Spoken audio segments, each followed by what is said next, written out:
Good afternoon and welcome to September's Lunch and Learn. I am very sorry about the day switch.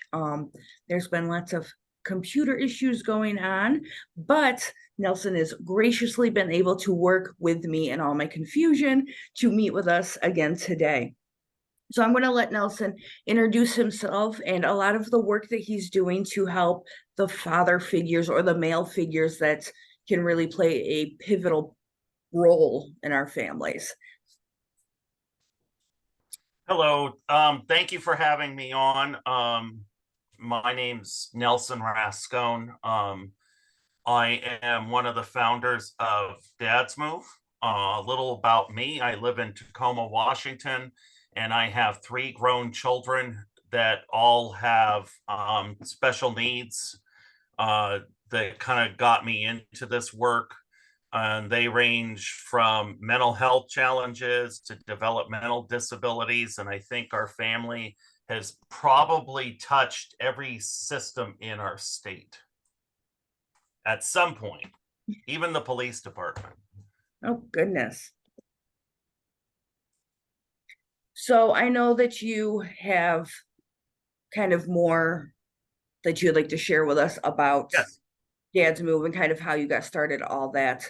Um, and where I'm very interested in learning more about how you became so involved because I've been doing this work for a little over 5 years now, and it is very dominant mother or female caregiver forward.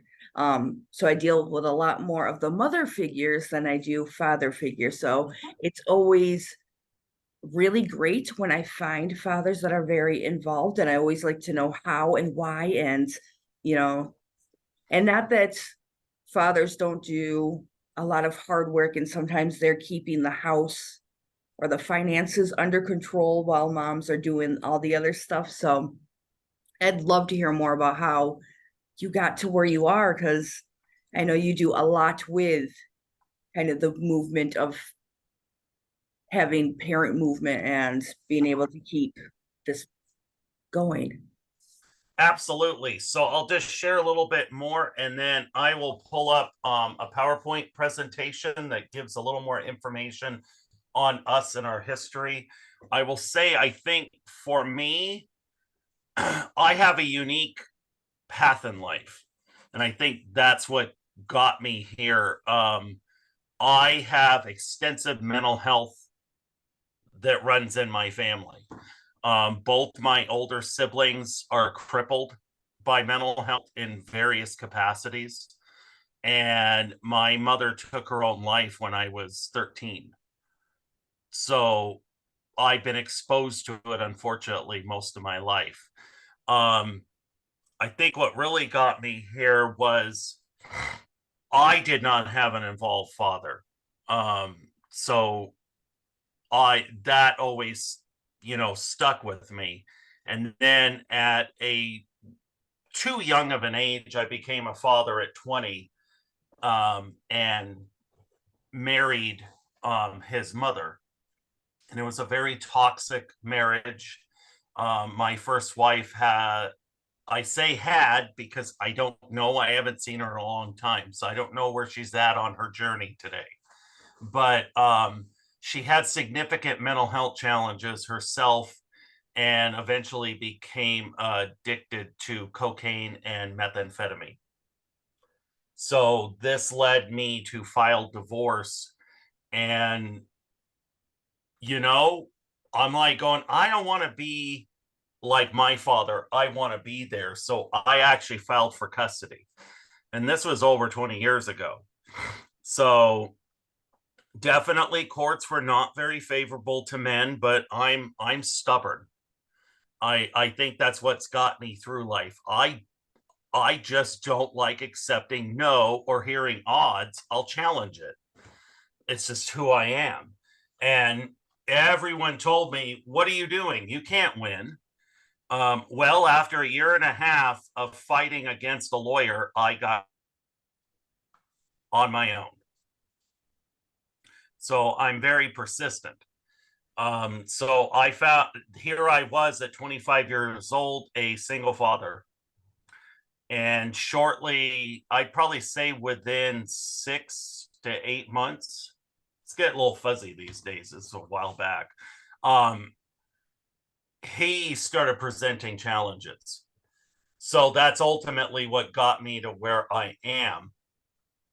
Was just my effort in trying to find services for him and trying to find services for him as a father. I ran into a lot of walls because it's a very female dominated system, and it's a system that is used to dealing with moms as the main caregiver. Right. So there's kind of a little bit about my story, and I'm going to go ahead and pull up my PowerPoint and get into how this evolved into Dad's Move. Sounds great. Can you see my screen? No. Oh, wow. Let's try this again. Probably because I didn't click on the wrong thing or the wrong screen. There we go. Can you still see it? Yes. All right, perfect. So that brings me to kind of how Dad's Move came about. So our overall, what really got us going was that the concept of challenging fathers to become more involved with their child's mental health. Which of course is the core of our mission statement. We want to strengthen the father's role in raising children. Now we've broadened a little bit more, but when we originally started, it was by a group of fathers that all had children with behavioral health needs. And all of us that started the group, there were 6 of us, we all were parents 24/7. Some of us were single parents. Some of us were, doing the main child rearings. There was one of our original members who was raising his grandkids. And we all had a very strong belief in strong father involvement. And we also had the shared experience, as I was saying, of bumping into the system that just was not used to dealing with fathers, primarily schools. Mm-hmm. All of us had children on IEPs, and I'm going to assume you probably know what that is. Yes. Okay. So all of us had kids on IEPs, and we had major struggles dealing with the school. They didn't know how to work with us. Can only imagine how hard it is to be a father going in. My husband went to a 504 meeting for our son with me, and everything was directed at me. Even when he tried to give his advice, they'd look at me like, is that okay? Like, sometimes his thoughts are better than mine. So I can't imagine doing it completely alone and then being like, well, where's the other part of this? There is no. Yes. Well, to give you an idea of some of the hurdles we have faced, and we had this shared experience with the founders, is the first time I went to an IEP meeting for my son, the first thing they asked me is, do you have custody? Do you have a right to represent him? And where's the parenting plan? Wow. That's not okay. No. I will just tell you, I did bring him up the parenting plan. Unfortunately, I said some inappropriate things of telling him where they could stick that parenting plan, but that's neither here nor there. This picture is actually of our very first Father Weekend that we did in early 2013. And what you see here is most of the original 6 dads, minus we have one that's missing from this picture. And we actually put on this weekend with money out of our own pocket. We were not funded at that point. We had just gotten our 501c3, but away we went. At the time of this picture, several of us were already working as peer counselors in Washington. I worked for a large behavioral health organization in the county I live in, Pierce. One of our other founders worked for a children's inpatient unit. So we actually had a lot of experience at this point of men working in the system. And what our vision was to create something very unique. We wanted to have a family-run organization. So the interesting thing about Dad's Move is we have always served both men and women. We have always served both moms and dads. But traditionally, almost all of the family-run organizations throughout the country and probably in other countries are led by moms. And thus, most of what they do has a very mom perspective. We wanted to turn that around and have an organization that had a male and father perspective. So that's kind of what led to our founding. And interestingly enough, we have probably worked with just as many moms as dads. We've had moms come to us that want to learn more on how they can work better with their male children with behavioral needs, or even work better with their spouses that are disconnected. Mm-hmm.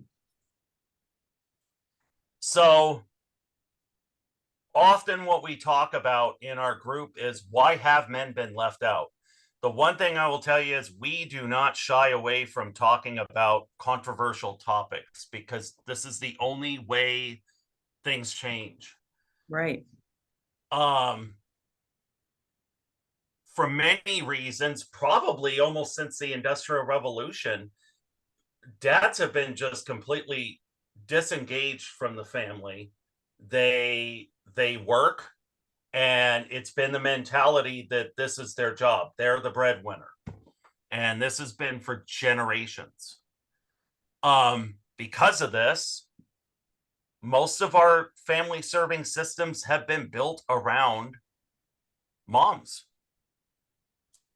Just a fact. Most have been built on serving moms as the primary caregiver. And to that end, because of that, most of the people that work in our child and family systems are female. Right. As a side note, particularly as we've grown, that has become another core mission of ours, which I will get to later on what we're doing about this, is to actually get more fathers working in the system. We're not just complaining about, we're trying to do something about it. Because that's where we're going to see balance. That's where we're going to see some impressive outcomes, is when we get a system that is staffed by both moms and dads, to where we can truly serve the whole family. As I was mentioning, my father was not involved. And I think we often forget this. Unfortunately, many fathers today, they lacked good role models. Right. They didn't have fathers involved. So in a sense, we almost have to teach an entire generation how to be fathers. Just theirs wasn't there. And of course, a little bit of what plays into this is fathers are less likely to get custody after a divorce, Right. which again leads to stuff being built around moms. I am, from talking to people, I'm probably one of the few statistics where I was able to get custody. Um, I'm just going to quickly go through some stats because one of the things we try driving home is talking too often. We talk about father involvement, and I think people think, okay, that is nice. That's a great goal. No, it's a vital goal. Um, a lot of our social impacts on society actually have a strong component of people coming from fatherless homes. It's actually alarming. Um, so these are some statistics we actually pulled up about 2.5 years ago when we were putting in a large federal grant, and we even shocked ourselves. So I won't read all of them. I'll just read a few just to kind of drive home the point. 90% of homeless and runaway children came from fatherless homes. 75% of long-term correctional facility inmates came from fatherless homes, and 71% of high school dropouts come from fatherless homes. So the as another example, which is not on here, specifically in the county I live in Pierce, in Washington, 72% of the youth that are incarcerated at our juvenile facility come from fatherless homes. Wow. It's a huge problem. And also with that, most youth that are involved in gangs also have no father involvement. Now, I will quickly say on the flip side, because I like reminding people that we understand the other side.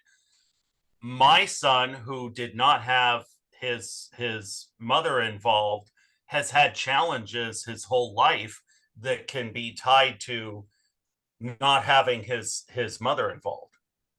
So the point here is that we preach is we need both parents involved. It's vital to a child's you know raising and development. Absolutely. Um, this is actually taken from a conference a couple of years ago. Um, so this is just a snapshot of what we believe in. I'm sure you've heard of the saying, "It takes a village to raise a child." Right. So our motto is that village needs to include a father, and it often doesn't. Um, Also, since we were founded primarily from fathers that had children with behavioral health needs, we also work really hard to destigmatize mental health.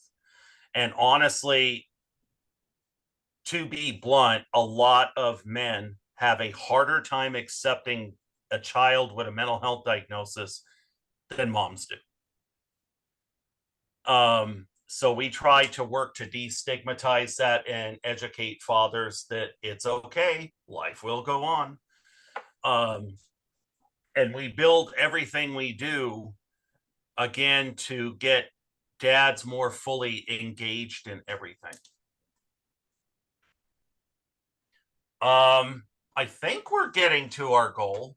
Our original goal was to create a male-led, sustainable, family-run organization. I think we're getting there. We're now stretched from one end of Washington to the other. And we think big. We'd love to expand beyond Washington. So one of the things that we started doing early, because it was a big belief of those of us that started the organization, was training. So almost immediately we started doing putting together trainings, and some of us were already facilitating trainings like in the jobs we had. So our very first training was an IEP 504, because again, we wanted to empower more fathers to be involved with the education of their children. So we have slowly built a library of over 25 trainings that we do, that we rotate through both virtually and in person. And what we're working on right now is to move to a hybrid model where we're doing it in person, but allowing people to join online. Okay. So keep that in mind. Like I said, we're trying to, our eyes really opened with COVID. It's like, well, we have people joining from all across the country. Why can't we keep this going? Exactly. This is just a snapshot of some of our main trainings. As I said, IEP 504 was our first, but we've the parenting skills, de-escalation, legislative advocacy, collaborative problem solving. We've built all these. We also recently were awarded a contract with the state of Washington as to teach the state certified peer counselor curriculum. And I'm really looking forward to that because this is really going to get us really close to our goal of getting more fathers working in the system. And the cool thing is we're allowed to do our own marketing. So we're going to be really heavily marketing towards underserved communities, underserved parts of the state, and of course, particularly fathers to try and get more into the work system, into the field. I can't talk today, but again, with the goal of trying to get more men working in the system. So a little bit more, we at every training we do, particularly our weekends, we're always trying to, encourage men to be involved, even if they can't work in it, to try and get them to, volunteer their time on boards or, community events, or to volunteer with us. And we particularly look for people that are interested. And I'll give an example. One of our main trainers came to our weekend 10 years ago as a parent in need. He was drowning. He was a single father. He came for support. And over time, he got involved, and he's now a full-time paid staff with the group as a trainer.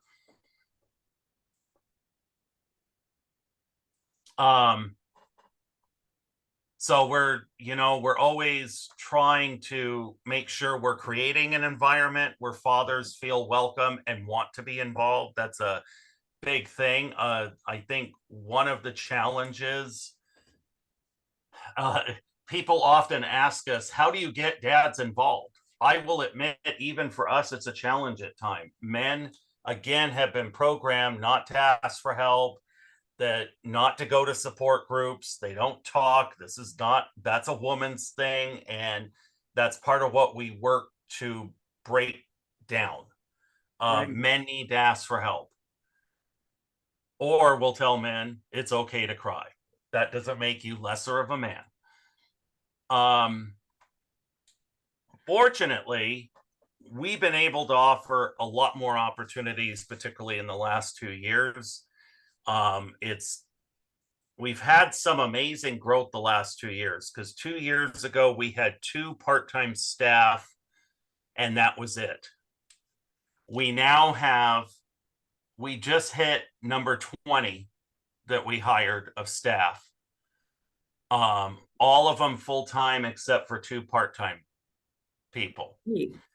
So we have been able to dramatically increase what we're doing, including we put our money where our mouth is.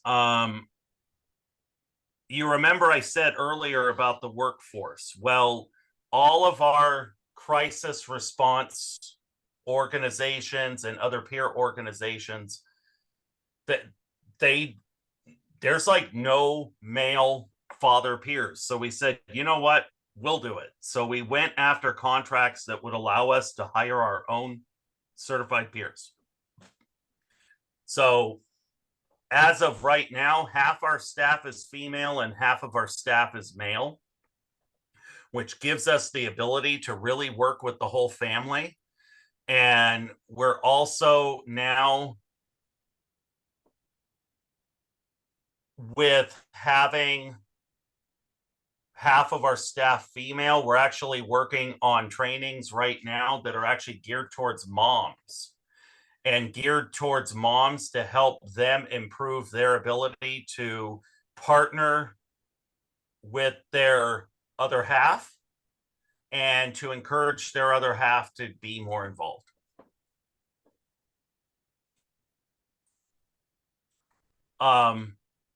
So this is just kind of a list of some of our projects. As I mentioned, the peer counselor is the most recent one.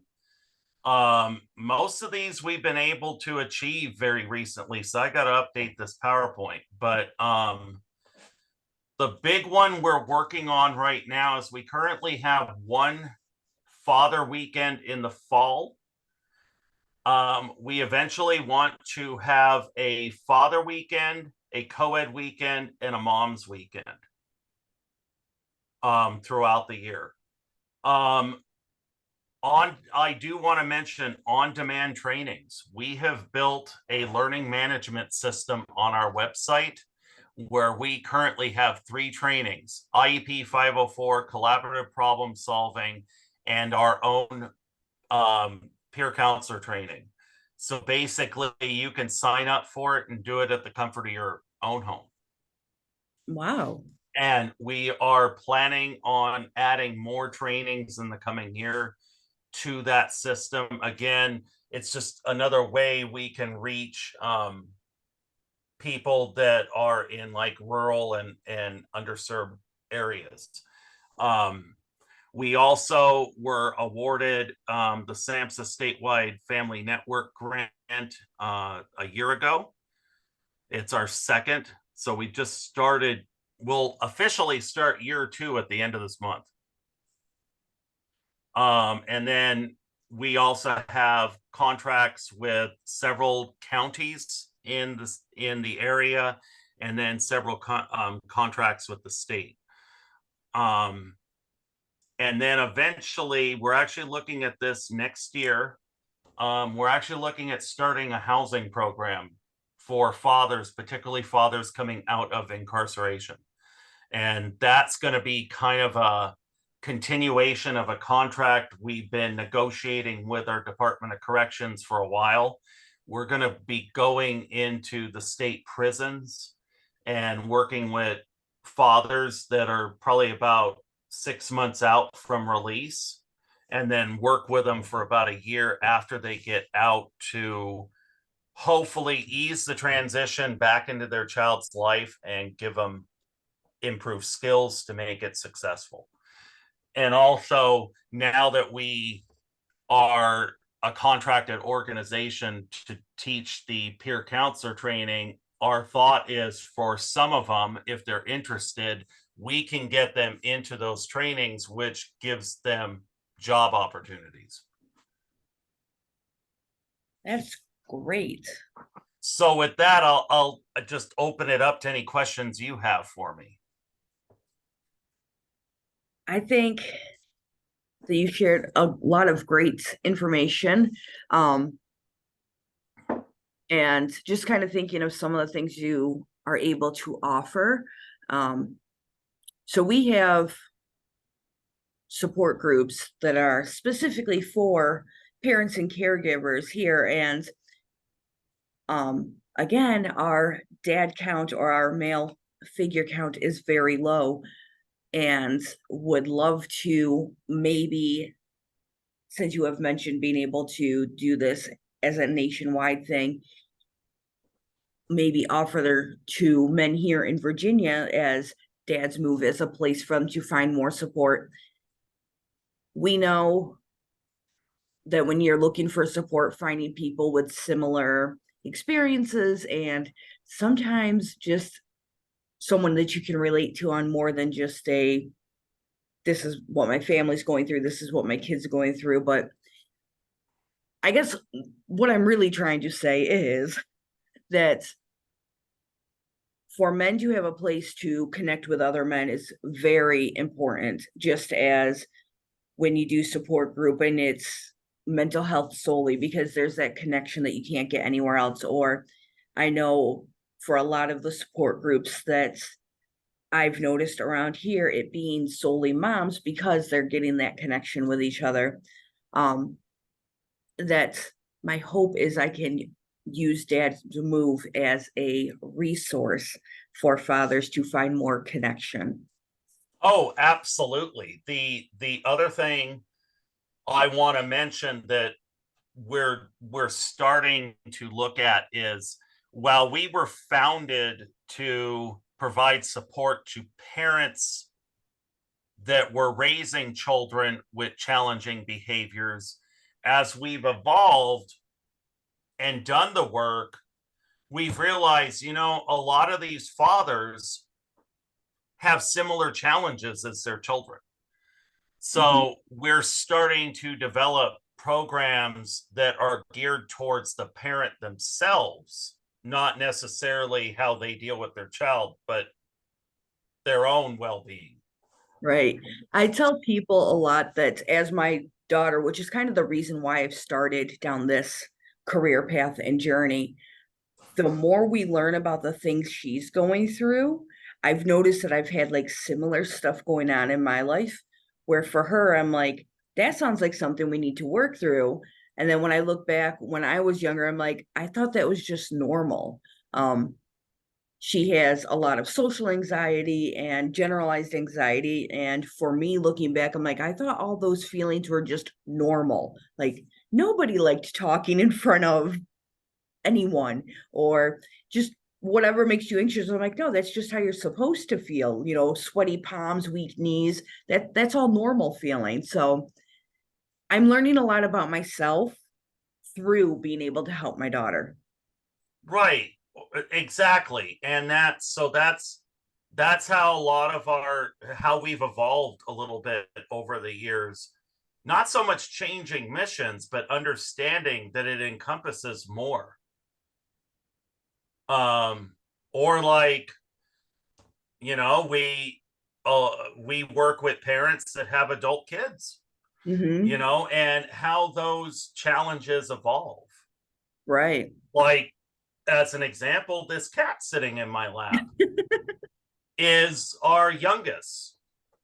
The cat was supposed to be at our house temporarily a year and a half ago because he was having housing challenges due to his own mental health. So, like I said, he's still here a year and a half later. Yeah, so it's been great getting to talk to you. I hope for anyone watching this that if you are a father figure or the male figure of your family, or if you know a father figure or male figure that you would like to hopefully have them connect more with the family, show them this. There's resources out there, there's ways to really help and reconnect and re-energize this family bonding. And that a lot of the things that you or they may be feeling is really normal, and there's ways to learn more about that.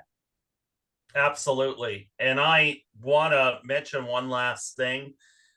We actually do now have on our website a referral form that someone can fill out for themselves or for someone else that may need support. Thank you so much for being able to meet with me, even through all the ups and downs of technology. Um, Oh, you're welcome. And if you have any other questions, feel free to reach out.